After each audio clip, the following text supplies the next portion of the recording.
आज आपण एका अशा गोष्टीबद्दल जाणून घेणार आहोत की जी प्रत्येक निवडणुकीत तितकीच महत्वाची असते जितकं महत्वाचं असतं मतदान. समजा निवडणूक झाली, ती निपक्ष झाली नाही, सर्वांना समान संधी मिळाली नाही, तर अशा निवडणुकीवर लोकांचा विश्वास राहील का? या प्रश्नाचं उत्तर आहे नाही. म्हणूनच आज आपण निवडणूक आचारसंहिता म्हणजे काय हे अगदी सोप्या भाषेत समजून घेऊया. निवडणूक आचारसंहिता ही एक स्वायत्त यंत्रणा आहे. भारतीय निवडणूक प्रक्रिया स्वच्छ, पारदर्शक आणि न्याय्य वातावरणात पार पडावी, निवडणुकांमध्ये कोणताही गैरप्रकार होऊ नये, यासाठी भारतीय निवडणूक आयोग काही नियम लागू करते. त्या नियमांनाच निवडणूक आचारसंहिता असे म्हणतात.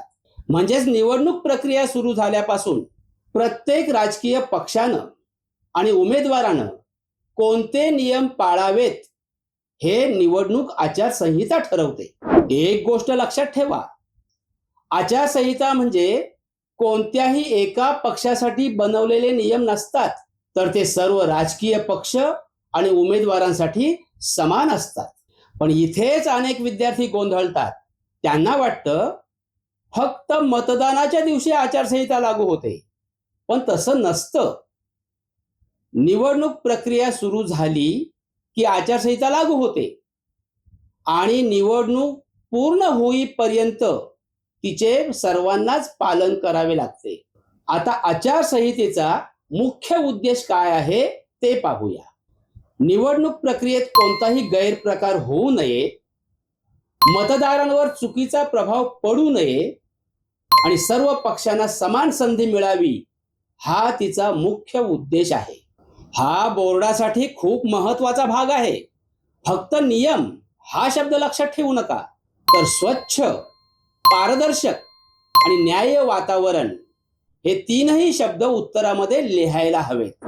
हेच आचारसंहितेचे सार आहे. आता एक उदाहरण पाहू.